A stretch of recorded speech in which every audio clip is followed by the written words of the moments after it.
अल्हम्दुलिल्लाहि नहमदुहु व नस्तईनुहु व नस्तगफिरुहु व नु'मिनु बिहि व नतवक्कलु अलैहि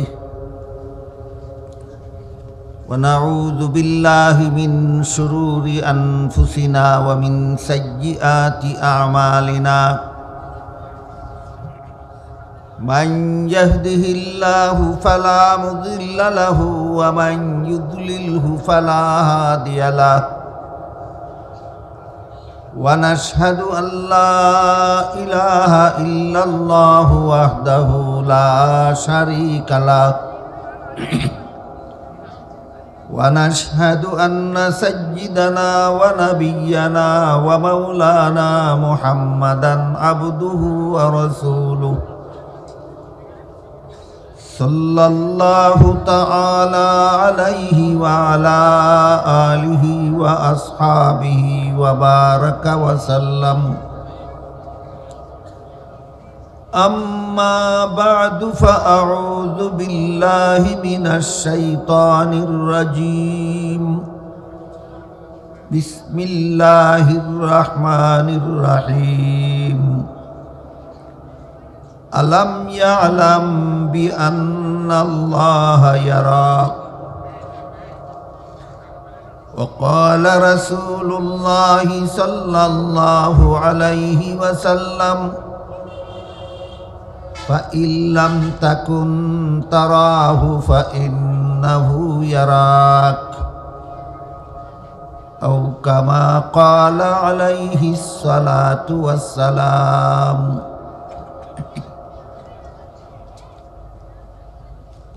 হযরত উলামায়ে কেরাম, সম্মানিত সুধী সমাজ, দূর দূরান্ত থেকে আগত সর্বস্তরের মুসলমান ভাইয়েরা আমার, আমি আশা করি আপনারা জানেন যে আজকের এই মুবারক সমাবেশের আয়োজন একটা ইসলামী শিক্ষা প্রতিষ্ঠান মাদ্রাসার পক্ষ থেকে করা হয়েছে। তাই মাদ্রাসা শিক্ষার একটা মহামূল্যবান বৈশিষ্ট্য আছে, যে বৈশিষ্ট্য দুনিয়ার আর কোনো শিক্ষার মধ্যে নাই। সেই বৈশিষ্ট্যটা কি তা আপনাদের সামনে তুলে ধরার জন্য আমি পবিত্র কোরআনের ছোট্ট একটি আয়াত এবং রাসূল করিম সাল্লাল্লাহু আলাইহি ওয়াসাল্লামের এক দীর্ঘ হাদিসের সামান্য একটু অংশ তিলাওয়াত করেছি। মাদ্রাসা শিক্ষার যে একটা মহামূল্যবান বৈশিষ্ট্য আছে, যেই বৈশিষ্ট্যটা দুনিয়ার আর কোনো শিক্ষার মধ্যে নাই, সেটা হইল জবাবদিহিতামূলক অনুভূতি। মাদ্রাসা শিক্ষা এমন একটা জবাবদিহিতামূলক শিক্ষা, এই শিক্ষার দ্বারা মানুষের অন্তরে আমার সকল কাজের জবাব দিতে হবে আল্লাহর কাছে, এই অনুভূতি জাগ্রত হয়।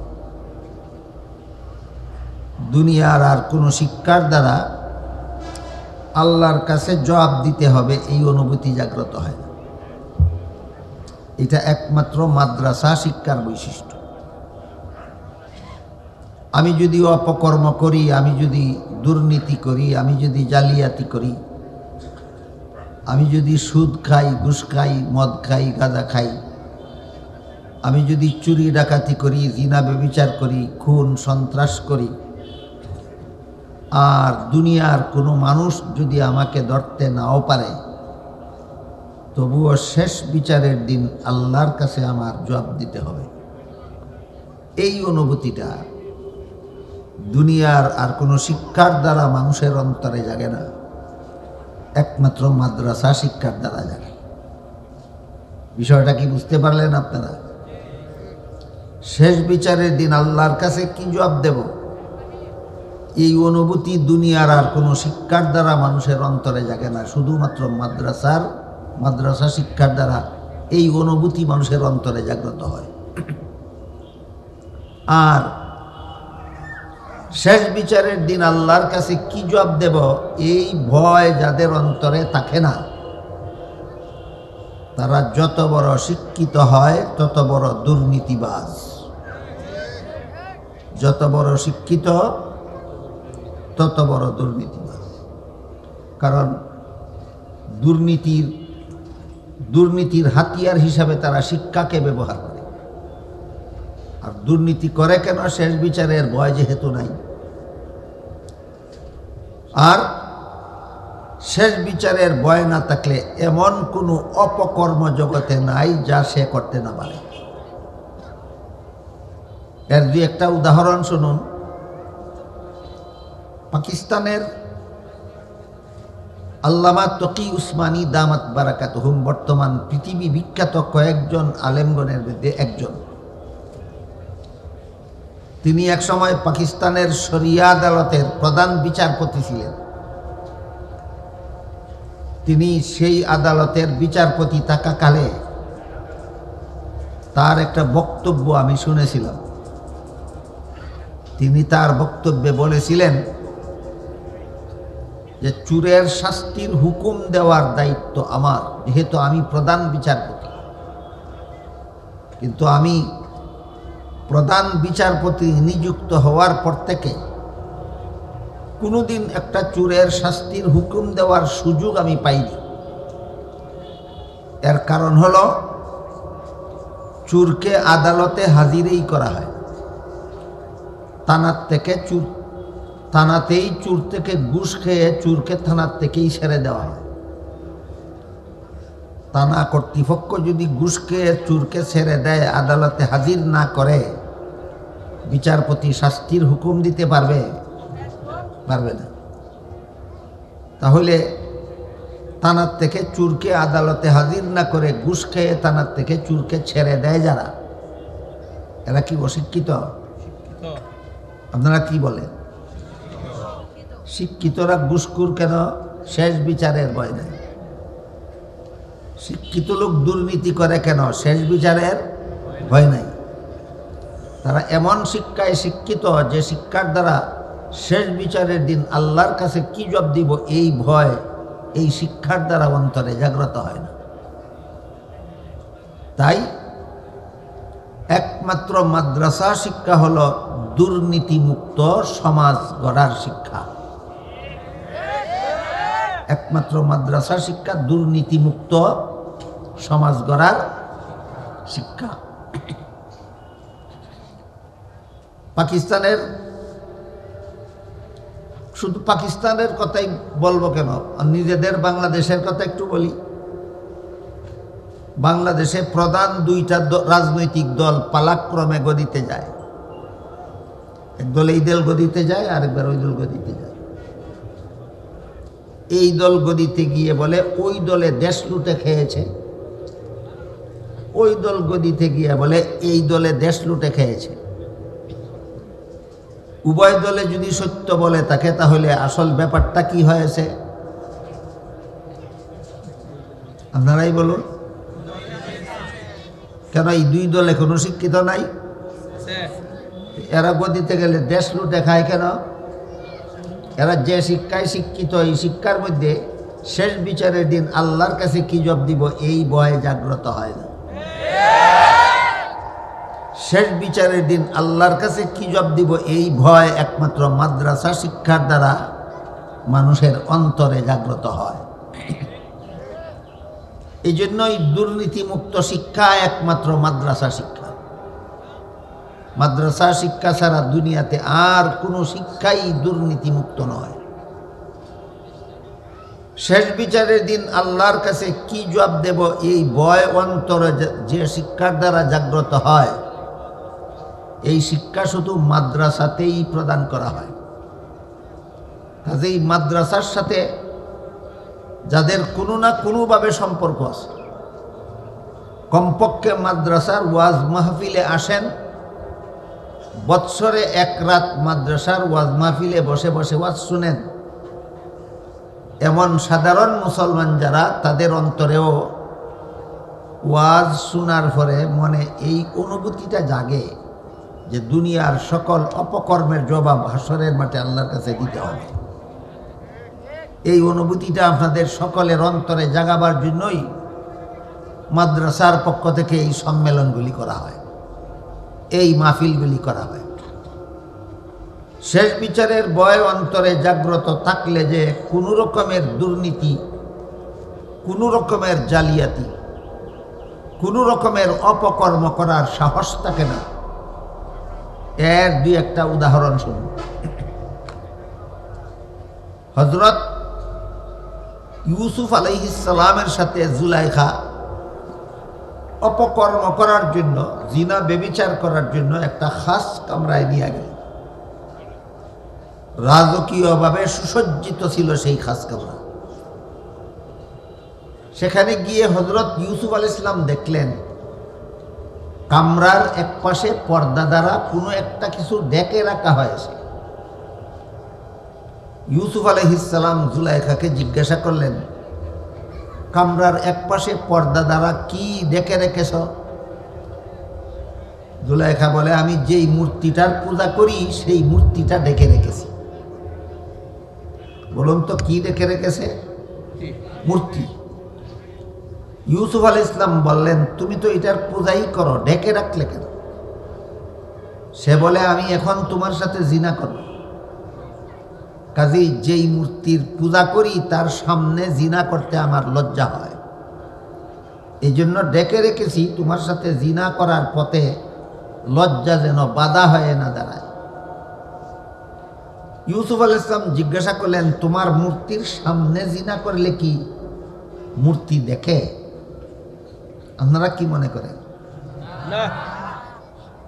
ইউসুফ আলাইহিস সালাম জিজ্ঞাসা করলেন, আমার সাথে জিনা করার জন্য তুমি এটাকে ডাকলে, না ডাকলে দেখবে নাকি?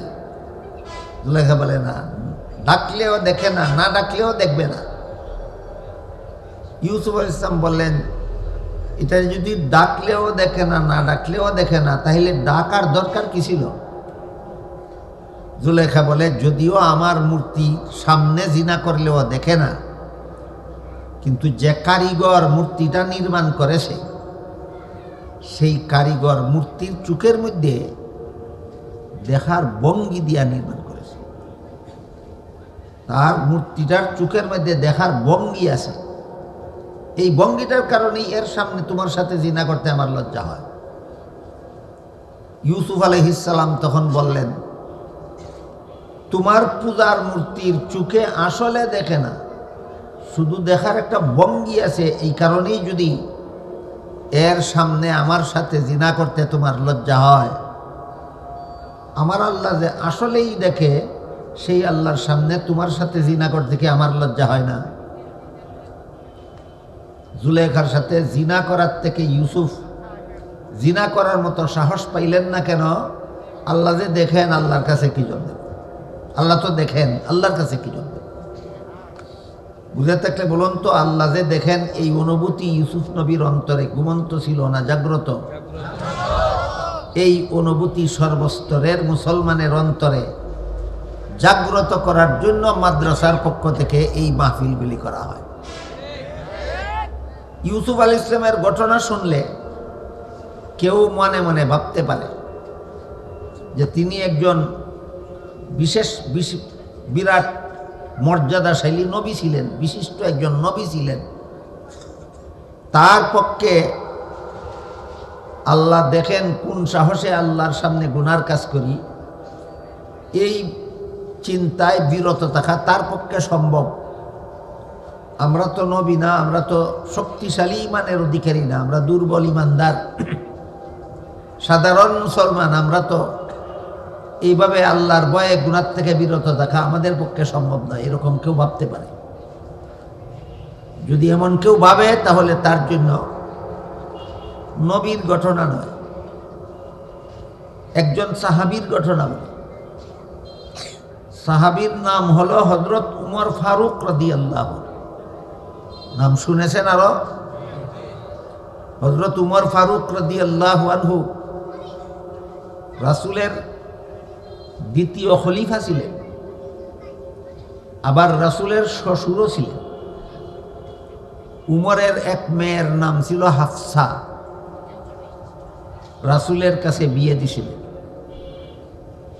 হাফসা হইলেন উমরের মেয়ে এবং রাসূলের স্ত্রী, সারা দুনিয়ার সমস্ত মুসলমানের মা।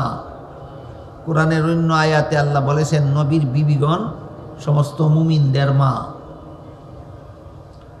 তো হযরত উমর ফারুক রাদিয়াল্লাহু তাআলা আনহু যখন খলিফা নিযুক্ত হলেন, রাসূলের ইন্তেকালের পরে প্রথম খলিফা নিযুক্ত হয়েছিলেন আবু বকর সিদ্দিক রাদিয়াল্লাহু। আবু বকর সিদ্দিক রাদিয়াল্লাহু আনহুর ইন্তেকালের পরে রাসূলের দ্বিতীয় খলিফা নিযুক্ত হলেন হযরত উমর ফারুক রাদিয়াল্লাহু। হযরত উমর খলিফা নিযুক্ত হয়েই আমার দেশের জনগণ ঠিকমতো খাদ্য পায় কিনা তদন্ত করতে বের হয়ে গেলেন। কারণ মুসলিম দেশের সরকারের কাছে, যে দেশের সরকার মুসলমান, এই দেশের সরকারের কাছে ইসলামের বিধান মতে জনগণের সর্বস্তরের জনগণের 6টা অধিকার আছে। এই অধিকার যে সরকার আদায় করে না সেই সরকার জালেম সরকার। 6টা অধিকারের 1 নম্বর অধিকার হইল জনগণে তাদের প্রয়োজনীয় খাদ্য সংগ্রহ করার ব্যবস্থা দেওয়া সরকারের দায়িত্ব, এবং সরকারের কাছে এটা জনগণের অধিকার। দেশের কেউ যেন উপবাস থাকতে না হয়, তার ব্যবস্থা করার দায়িত্বটা কার? সরকারের। আর এই ব্যবস্থাটা সরকারের কাছে জনগণের প্রাপ্য। তাই খলিফা উমর খলিফা হওয়া মাত্রই আমার দেশের জনগণ ঠিকমতো খাদ্য পাচ্ছে কিনা তদন্ত করার জন্য বের হয়ে গেলেন। গভীর রাতে এক ঘরে গিয়ে পেলেন একটা বিধবা মহিলা এবং তার কয়েকটা এতিম বাচ্চা। বাচ্চারা খাওয়ার জন্য কান্নাকাটি করতেছে। ঘরে খাওয়ার কিছু নাই, এই জন্য মা, এতিম বাচ্চাদের মা নিজের বাচ্চাদেরকে খাদ্য দিতে পারতেছে না। খলিফা উমর মহিলাকে জিজ্ঞাসা করলেন, তোমার বাচ্চারা কাঁদতেছে কেন, কি ঘটনা কি? ওই মহিলা খলিফা উমরকে এর আগে আর দেখেনি, চিনতে পারেনি যে ইনি খলিফা উমর। তাই মহিলা খলিফা উমরের প্রশ্নের জবাব না দিয়া আগে বলে, আমি শুনেছি উমর খলিফা হয়েছে। এই উমর খলিফা হওয়ার অযোগ্য। কার কাছে বলে? উমরের কাছে। উমরের কাছে চিনার কারণে না চিনার কারণে? হ্যাঁ, না চিনার কারণে উমরের কাছেই বলে। আমি শুনেছি উমর খলিফা হয়েছে, এই উমর খলিফা হওয়ার অযোগ্য। কারণ আমার স্বামী মারা গেছে, আমি বিধবা, আমার এই সংসারে উপার্জন করার মতো কোনো লোক নাই, তাই খাদ্যের অভাবে আমার এতিম বাচ্চারা কান্নাকাটি করতেছে। খলিফা উমরের দায়িত্ব ছিল খাদ্য সরবরাহের ব্যবস্থা করার। খলিফা উমর দায়িত্বটা পালন করতে আসলো না। এই জন্য বলেছি, যে দায়িত্ব পালন করে না তাকে সে এই পদের যোগ্য নয়। তুমি একজন প্রতীক মুসাফির এসেছ আমার এতিম বাচ্চাদের খবর নেওয়ার জন্য, তুমি এই দেশের খলিফা হওয়া দরকার ছিল। এই কথা শুনে খলিফা উমর সরকারি খাদ্য গুদামে ঢুকলেন গুলামকে সাথে নিয়ে। ঢুকে বললেন, আটার বস্তা আমার ঘাড়ে উঠে দাও। গুলাম বলে, আমার মতো গুলাম আপনার সাথে থাকা অবস্থায় আটার বস্তা আপনার ঘাড়ে উঠাইয়া দেব, এটা কেমন কথা? খলিফা উমর তখন গুলামকে জিজ্ঞাসা করলেন, এই গুলাম, কাল হাসরের দিন আল্লাহ যখন জিজ্ঞাসা করবেন, খলিফা যে উমর যেই দেশের খলিফা ছিল সেই দেশের একটা বিধবা মহিলা তার কয়েকটা এতিম বাচ্চা রাত্রে উপবাসী ছিল কেন, জবাব তুই দিবি? গোলাম বলে, না হুজুর, এত বড় কঠিন প্রশ্নের জবাব আমি কিভাবে দেব? তখন খলিফা উমর বলেন, তাহলে প্রমাণ হইল দায়িত্বটা তোর নয়। যে খাদ্য পাইছে না তার ঘরে খাদ্য পৌঁছাইয়া দেওয়ার দায়িত্ব গুলামের না, এটা প্রধান শাসনকর্তার, এটা আমার দায়িত্ব। আমার দায়িত্ব আমাকেই পালন করতে দে। খলিফা উমর নিজের কাঁধে বহন করে আটার বস্তা নিয়ে গেলেন বিধবার বাড়িতে। রুটি তৈরি করাইলেন, রুটি শেখাইলেন, বাচ্চাদেরকে খাওয়ালেন, তাদের মুখে হাসি ফুটালেন, তারপরে ফিরে আসলেন। আর গোলামকে বলেছিলেন শেষ বিচারের দিন আল্লাহ যখন জিজ্ঞাসা করবেন, একটা বিধবা মহিলা আর তার কয়েকটা এতিম বাচ্চা এক রাত্রে উপবাসী ছিল কেন ওই দেশে যেই দেশের শাসনকর্তা উমর ছিল? বুঝে থাকলে বলুন তো, শাসনকর্তাদের মনে যদি আল্লাহর কাছে জবাব দিতে হবে, আমার দেশের জনগণ কেন উপবাসী, এই জবাব দিতে হবে, এই অনুভূতি যদি শাসনকর্তাদের অন্তরে থাকে, তাহলে সরকার মরে ঘি খাইয়া আর জনগণ মরে না খাইয়া? হইতে পারে এটা সম্ভব? তাহলে কোন সরকারের দেশে জনগণ না খাইয়া আর সরকারে ঘি খাইয়া মরে? যেই দেশের সরকারের অন্তরে ভয় নাই, এই দেশের সম্পদ এই দেশের জনগণের, আমি শুধু বন্টনের দায়িত্বশীল, আমি যদি জনগণের সম্পদ জনগণের মধ্যে বন্টন করে না দেই, শেষ বিচারের দিন আল্লাহর কাছে কি জবাব দিব? এই ভয় যেই সরকারের অন্তরে থাকে না, এই মন সরকার দেশের সম্পদ লুট না করে পারে না। এখানে এসে কেউ বলতে পারেন আমাদের ইমান তো খলিফা উমরের মতো এত শক্ত ইমান নয়, আমরা তো খলিফা উমরের মতো এরকম মজবুতভাবে আল্লাহর ভয়ে অপকর্ম থেকে বিরত থাকতে পারবো না। তাহলে খলিফা উমরের দেশের একটা রাখাল ছেলে, মূর্খ রাখাল ছেলের ঘটনা বলি। খলিফা উমর একবার মরুভূমির রাস্তা দিয়ে যাইতেছিলেন, সাথে খাওয়ার মতো কিছু নাই। মরুভূমির রাস্তা বলতে 10 মাইল, 20 মাইল, 30 মাইল, 50 মাইল রাস্তা। রাস্তার আশেপাশে কোনো বাড়িঘরও নাই, দোকানপাটও নাই, খানা পানি জোগাড় করার কোনো ব্যবস্থা নাই। এমন রাস্তা দিয়ে খলিফা উমর যাচ্ছিলেন, সাথে খাওয়ার মতো কিছু ছিল না। এমত অবস্থায় খলিফা উমর ক্ষুধার্ত হলেন, পেটে খিদা লাগলো, কিন্তু জোগাড় করার তো কোনো সুযোগ নাই। এমত অবস্থায় খলিফা উমর দেখলেন মরুভূমিতে একটা রাখাল ছেলে এক পাল ছাগলের রাখালি করে। ঘটনাটা শোনার আগে আপনারা বলুন তো, গরু ছাগলের রাখালি করে উচ্চশিক্ষিত লোকেরা, অশিক্ষিত মূর্খরা? এই একটা অশিক্ষিত মূর্খের ঘটনা বলছি। একটা অশিক্ষিত মূর্খ এক পাল ছাগলের রাখালি করে। সেই রাখাল ছেলে তার পালের একটা দুধের ছাগলের দুধ দোহন করে পান করেছে। খলিফা ওমর সেই রাখাল ছেলেকে বললেন, রাখাল ভাই, আমার সাথে খাওয়ার কিছু নাই, তোমাকে দেখলাম একটা ছাগলের দুধ দোহন করে পান করেছ, তুমি দয়া করে আরেকটা ছাগলের দুধ দোহন করে আমাকে একটু পান করতে দাও, আমার পেটে খিদা। এই রাখাল ছেলেও খলিফা ওমরকে আগে আর দেখেনি, সে চিনতে পারেনি ইনি খলিফা উমর। তাই রাখাল ছেলে খলিফা উমরকে বলে, মুসাফির ভাই, এই ছাগলের পালের মালিক আমি আমার মালিকের বেতনভোগী চাকর। মাস শেষে মালিক যে নগদ টাকা দিবে আমাকে, সেটাও আমার বেতন। রাখালি করার সময় পেটে খিদা লাগলে একটা ছাগলের দুধ দোহন করে পান করি, সেটাও আমার বেতন। তুমি যেহেতু আমার মালিকের বেতনভোগী চাকর না, কাজেই মালিকের অনুমতি ছাড়া আমি তোমাকে এক ফোঁটা দুধও দিতে পারবো না। মালিকের অনুমতি ছাড়া এক ফোঁটা দুধও রাখাল ছেলে খলিফা উমরকে দিতে পারবে না। রাখাল ছেলের জবাব শুনে খলিফা উমর ভাবলেন, আমার পেটের খিদা গেলে গেল, না গেলে নাই। আমার দেশের একটা রাখাল ছেলে যে এত বড় আমানতদার, মালিকের অনুমতি ছাড়া মালিকের মাল কাউকে দেয় না, এতেই আমার আত্মা তুষ্ট। কিন্তু সে সত্যই আমানতদার হওয়ার কারণে দিল না, নাকি আমাকে ধোঁকা দেওয়ার জন্য এই কথা বলল, তাকে আমার পরীক্ষা করতে হবে।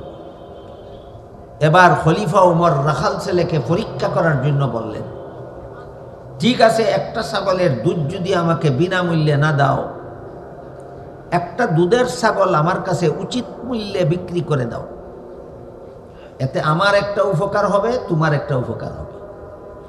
আমার উপকার এই হবে, ছাগলটা কিনে নিয়ে এক্ষুনি আমি দোহন করে তার দুধ পান করব, আমার পেটের খিদা নিবারণ হবে। আর তোমার উপকার এই হবে, মালিক তোমাকে যা বেতন দেওয়ার তো দিবেই, আর আমার কাছ থেকে একটা ছাগল বিক্রি করে যে মূল্য তুমি পাইলে এটা তো বেতনের অতিরিক্ত পাইলে, এটা তোমার উপকার। এই কথা বলার পরে রাখাল ছেলে খলিফা ওমরকে জিজ্ঞাসা করে, আমি যদি তোমার কথা মতো একটা ছাগল তোমার কাছে বিক্রি করে পয়সাটা আত্মসাৎ করে ফেলি, মালিকে যখন ছাগলের পালের ছাগলগুলি গনলে তো ধরা পড়বে ছাগল একটা কম, তখন তো আমাকে জিজ্ঞেস করবে ছাগল একটা কম কেন, ছাগল একটা কম, আমি কি জবাব দেব? খলিফা ওমর রাখাল ছেলেকে বললেন, তুমি জবাব দিও একটা ছাগল বাঘে ধরে নিয়ে গেছে, বাঘে ছাগল ধরে নিয়ে গেলে রাখাল ছেলের ফিরাবার কোনো ক্ষমতা নাই, কাজেই তোমার বিরুদ্ধে কোনো অভিযোগও চলবে না, কোনো বিচারও চলবে না। এই কথা বলা মাত্র রাখাল ছেলেটা খলিফা ওমর চিনে না মুসাফির চিনে? মুসাফির লোকটারে কইল, এই বেটা মুসাফির, দাঁড়া, আমার একটা কথা শুনে যা। আমি আমার মালিকের বিশ্বস্ত চাকর, আমি যদি মালিককে বলি ছাগল একটা বাঘে ধরে নিয়ে গেছে, 100 ভাগ বিশ্বাস করবে, কোনো সন্দেহও করবে না আমাকে। কিন্তু তুই বল একটা ছাগল তোর কাছে বিক্রি করে পয়সাটা যদি আমি আত্মসাৎ করে ফেলি, মালিকে তো সন্দেহ করবে না, কিন্তু তুই বল শেষ বিচারের দিন আল্লাহ যখন জিজ্ঞাসা করবেন ছাগলটা কি করছিলি, তখন কি জবাব দেব? এই লোকটা কি খলিফা ওমর ছিল, না ইউসুফ নবী ছিলেন, না একটা অশিক্ষিত রাখাল ছেলে ছিল? একটা অশিক্ষিত রাখাল ছেলের অন্তরেও যদি শেষ বিচারের দিন আল্লাহর কাছে কি জবাব দিব এই ভয় যদি জাগ্রত হয়, কোনো রকমের অপকর্ম একটা রাখাল ছেলের পক্ষেও সম্ভব নয়। আর এই ভয় মানুষের অন্তরে জাগ্রত হওয়ার আর কোনো শিক্ষা দুনিয়াতে নাই, একমাত্র মাদ্রাসা শিক্ষা ছাড়া। দুনিয়াতে যত শিক্ষা আছে, যত রকম শিক্ষা আছে, যত ধরনের শিক্ষা আছে, শেষ বিচারের দিন আল্লাহর কাছে কি জবাব দিব এই ভয় জাগ্রত করাবার মতো কোনো শিক্ষা দুনিয়াতে নাই, একমাত্র মাদ্রাসা শিক্ষা ছাড়া। এজন্যই শেষ বিচারের ভয় যাদের অন্তরে থাকে না, এরা যত বড় শিক্ষিত হয় তত বড় দুর্নীতিবাজ হয়। তাই দুর্নীতিমুক্ত সমাজ গড়ার জন্য মাদ্রাসা শিক্ষার কোনো বিকল্প নাই। দুর্নীতিমুক্ত সমাজ গড়ার জন্য মাদ্রাসা শিক্ষার কোনো বিকল্প নাই। এখন ব্যাপার হলো, মাদ্রাসায় যারা পড়ে আর যারা পড়ান তারা আলেম, যারা পড়ে তারা কিছুদিন পরে আলেম হবে। এরা মাদ্রাসায় পড়ার কারণে এদের অন্তরে জাগে যে শেষ বিচারের দিন আল্লাহর কাছে কি জবাব দেব। এরা দুর্নীতির থেকে দূরে থাকতে পারে। যারা মাদ্রাসায় পড়েও না, পড়ানো না, এরা সবাই দুর্নীতিবাজ হোক, আপনারা কি চান? তাহলে ওরা কিভাবে দুর্নীতিমুক্ত হবে? এই প্রশ্নের জবাব হিসাবে এই সমস্ত মাহফিলগুলি, ওয়াজ মাহফিলগুলি মাদ্রাসাগুলির পক্ষ থেকে করা হয়। বাংলাদেশে জাতীয় কওমি মাদ্রাসা শিক্ষা বোর্ডের নিবন্ধনকৃত মাদ্রাসার সংখ্যা আছে 25,000, নিবন্ধন ছাড়া আছে আরো 5,000। মোট 30,000 কওমি মাদ্রাসা আছে বর্তমান বাংলাদেশে। প্রায় সবগুলি মাদ্রাসার পক্ষ থেকেই বৎসরে কমপক্ষে একটি ওয়াজ মাহফিলের আয়োজন হয়। তাইলে 30,000 কওমি মাদ্রাসার পক্ষ থেকেই প্রতি বৎসরে বাংলাদেশে 30,000 ওয়াজ মাহফিল হয়। কেন? শুধু যারা মাদ্রাসার ছাত্র নয়, মাদ্রাসার উস্তাদ নয়, তাদের অন্তরেও শেষ বিচারের ভয় জাগাবার জন্য জীবনভর যারা কৃষিকাজ করে তারাও যেন দুর্নীতিমুক্ত জীবন গড়তে পারে, জীবনভর যারা ব্যবসা করে তারাও যেন দুর্নীতিমুক্ত জীবন গড়তে পারে, সারা জীবনভর যারা চাকরি করে তারাও যেন দুর্নীতিমুক্ত জীবন গড়তে পারে, সারা জীবনভর যারা সংসারের কাজকর্ম নিয়ে ব্যস্ত থাকে তারাও যেন দুর্নীতিমুক্ত জীবন গড়তে পারে, শেষ বিচারের ভয় যেন সকল মুসলমানের অন্তরে ঢুকতে পারে, এই উদ্দেশ্যে মাদ্রাসার পক্ষ থেকে এই সম্মেলনগুলি করা হয়। আমি কি আপনাদেরকে বোঝাতে পারলাম মাদ্রাসার উদ্যোগে ওয়াজ মাহফিল কেন? সাধারণ মুসলমানের অন্তরে শেষ বিচারের ভয় ঢুকাবার জন্য, সাধারণ মুসলমানের অন্তরে শেষ বিচারের ভয় জাগাবার জন্য। এই কারণে যারা মাদ্রাসায় লেখাপড়া করে আলেম হন, এরা তো কোরআন শিক্ষায় শিক্ষিত। আপনারা যদি তাদের ওয়াজ নসিহত শুনে শেষ বিচারের ভয়ে যদি সকল প্রকার অপকর্ম ছেড়ে দিতে পারেন, আপনি কোরআন শিক্ষায় শিক্ষিত না হতে পারেন, কিন্তু আপনার অন্তরটা হয়ে যাবে কোরআন শিক্ষার আলোতে আলোকিত।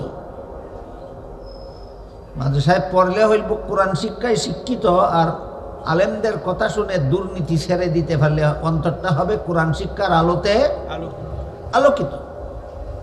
সমাজের সর্বস্তরের মুসলমানের অন্তর যেন খলিফা উমরের দেশের অশিক্ষিত রাখাল ছেলের অন্তরের মতো আলোকিত অন্তর হতে পারে, এই জন্য মাদ্রাসার পক্ষ থেকে এই সম্মেলনগুলি করা হয়।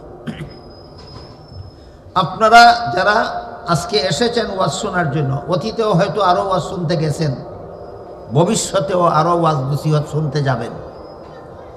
আলেমদের মুখ থেকে ওয়াজ নসিহত শোনার পরে আপনার অন্তরটা আলোকিত হলো না অন্ধকার রইল, এটা পরীক্ষা করা দরকার। কিভাবে পরীক্ষা করবেন? নিজেরটা নিজেই পরীক্ষা করবেন।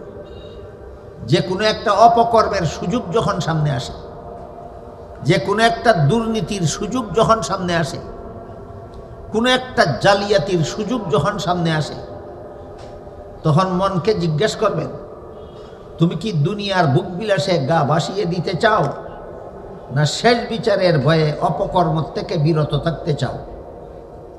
মন যদি বলে আমি শেষ বিচারের ভয়ে সকল প্রকার অপকর্ম থেকে বিরত থাকতে চাই, তাহলে আপনার অন্তরটা কোরআন শিক্ষার আলোতে আলোকিত।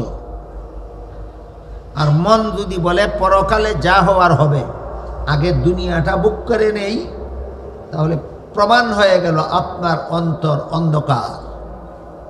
আমি কি আপনাদের বুঝাতে পারলাম কার অন্তর অন্ধকার আর কার অন্তর আলোকিত? তাহলে আপনারা কি চান আপনাদের অন্তর অন্ধকার থাকুক না আলোকিত হোক?